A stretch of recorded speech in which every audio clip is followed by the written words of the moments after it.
Vamos falar então sobre como é que fica essa relação entre o Brasil e a Venezuela neste ano de 2025, a posse do presidente venezuelano Nicolás Maduro. A gente fala com o professor de Relações Internacionais do IBMEC, Rio de Janeiro. Professor, muito bom dia ao senhor, professor José Niemeyer. Muito obrigada pela participação aqui no Jornal da Manhã. Eu que agradeço, Paula Nobre. Um final de ano e já um novo ano muito bom para você e para o Rafael Colombo, por favor. Professor também. Professor, eu acredito que não tem o mesmo peso. O presidente Lula indo e a representante em Caracas do Brasil participando da posse de Nicolás Maduro. Mas enviar representante significa como se fosse um rebaixamento? É algo mais inferior? É mais inferior. O ideal para Maduro seria que Lula tivesse presente como presidente da República. Mas Lula não envia nem o embaixador Mauro Vieira, envia uma diplomata, que é a diplomata em Caracas. Então, me parece que é uma maneira de dizer que o Brasil não aceita o resultado de uma maneira institucional, que o Brasil questiona o resultado das eleições da Venezuela. É muito interessante, Paulo, a gente perceber que hoje o índice de inflação, a questão da economia brasileira está ligada diretamente à questão venezuelana. Por que digo isso? Porque quanto mais a inflação tende a voltar no Brasil, a questão econômica fica mais complicada, mais é necessário que o presidente Lula deixe claro que não apoia o regime de Maduro. Isso é para mostrar para o seu público interno, principalmente o público de centro-direita, que ele não tem nada a ver com aquele governo e com a maneira que foi organizada a eleição. É interessante, a questão econômica brasileira está ligada à nossa política externa, principalmente com relação à Venezuela. E as coisas aparentemente seguem congeladas na Venezuela, né, professor? Não vai haver nenhuma alteração no status quo aparente, pelo menos no curto prazo. As coisas seguem como estão, com Nicolás Maduro no comando da ditadura. E a postura brasileira vai continuar sendo essa, na avaliação do senhor? Uma distância regulamentar, tentando fazer aquela separação, guardadas as devidas proporções, que a gente comparava com a Argentina agora há pouquinho. Uma coisa é a relação pessoal, que no caso da Venezuela até existia, né? Mas pelo menos publicamente deixou de existir. Outra coisa é a relação entre estados. Brasil e Venezuela vão ter de continuar negociando, apesar de quem estiver no comando dos dois países, porque algo mais grave do que isso só fechar a embaixada, que parece absolutamente fora de propósito nesse momento, né, professor? Perfeito, Rafael. Feliz ano novo a você também. Eu gostei da distância regulamentar. É o que está acontecendo. Agora, mais grave do que o Brasil permanece com essa postura de crítica, o mais grave seria pedir para que a embaixadora de Caracas voltasse ao Brasil, e o mais grave do ponto de vista venezuelano seria uma guerra civil, a continuação dos conflitos como a gente viu no pós-eleição. Mas na política, é um traço da política, uma questão conceitual da política.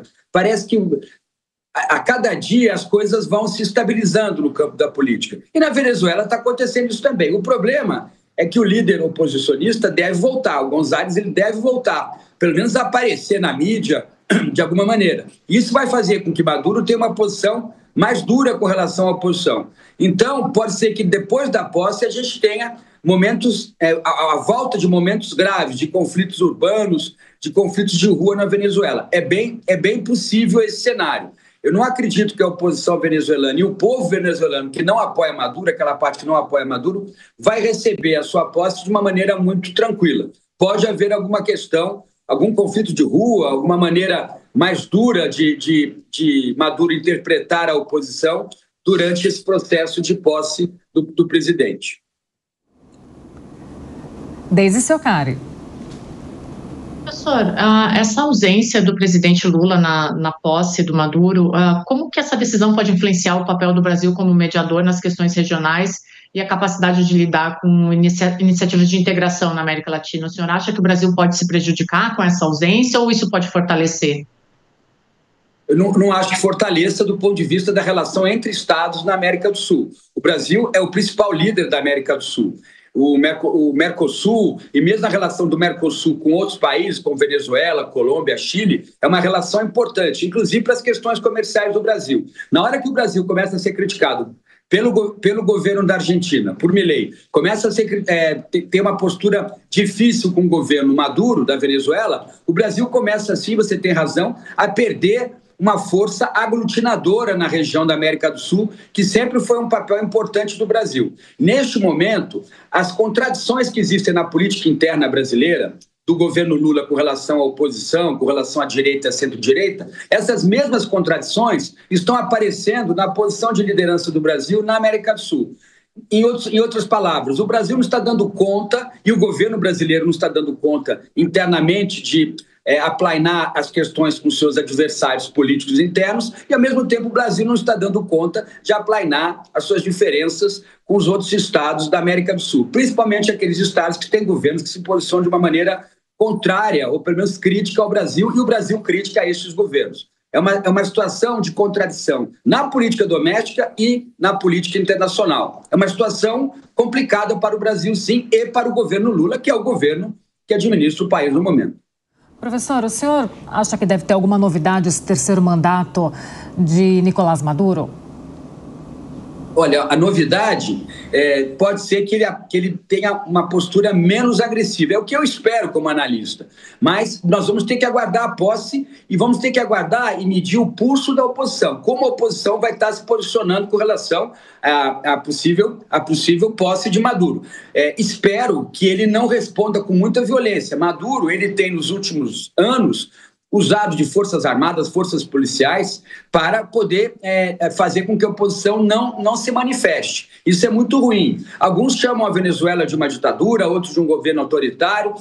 Isso são conceitos da ciência política. O mais importante é dizer que na Venezuela a democracia não existe, tem baixíssima transparência institucional, a relação oposição e situação é uma situação de conflito, não é só de adversários, é uma situação de conflito latente, e eu espero, é o que eu estou dizendo para vocês, que o governo Maduro consiga, neste próximo mandato, se realmente tudo ocorrer bem com relação à sua posse, se ele realmente assuma, ele não use da violência contra a oposição e que a Venezuela possa ter algum tipo de harmonia na sua relação política interna e que o Brasil continue contribuindo. Agora, para o Brasil continuar contribuindo como liderança na América do Sul, principalmente no caso venezuelano, o presidente Lula vai ter que se posicionar também em alguns momentos. Ele vai ter que ser crítico em alguns momentos ele pode concordar, mas volto a dizer, a posição do Brasil hoje na América do Sul é uma posição que envolve contradições graves no campo de vista da política externa, sim.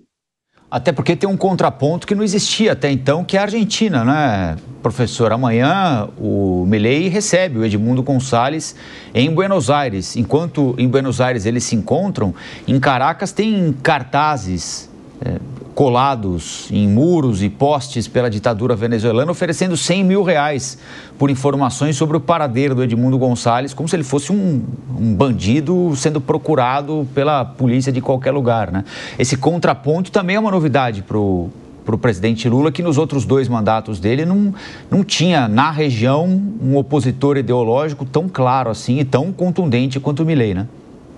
Perfeito, Rafael. E é um contraponto estranho, né? Porque Milei tem uma agenda político-ideológica muito diferente de Maduro. Então, Lula hoje, o governo brasileiro, a política externa brasileira tem que combater 2 frentes. Uma frente de um governo de direita, muito liberal na sua agenda do dia a dia, principalmente na economia, e isso também choca muitas vezes com a política econômica do governo Lula no Brasil, e ao mesmo tempo, ao norte, combater um governo que é um governo que se diz de esquerda e o governo brasileiro, principalmente o PT, é um partido de esquerda e tenta aglutinar a centro-esquerda ao seu redor. Então Lula fica tentando administrar 2 tipos de adversário, diferentes do ponto de vista ideológico, no mesmo continente. É uma situação, no mínimo, eu não me lembro de uma situação assim. Um país importante como a Argentina, que faz parte do Mercosul e que hoje tem um governo que se contrapõe a Lula do ponto de vista da política econômica, do ponto de vista ideológico, e um governo ao norte, que é o governo da Venezuela, que por mais que tenha alguma proximidade na agenda ideológica, por serem o partido hegemônico, o PT, também é um partido de esquerda, assim como se diz Chaves, mas aí é uma questão mais institucional de Lula ou o governo brasileiro não aceitar o resultado, a maneira que Maduro vem tratando a política interna na Venezuela.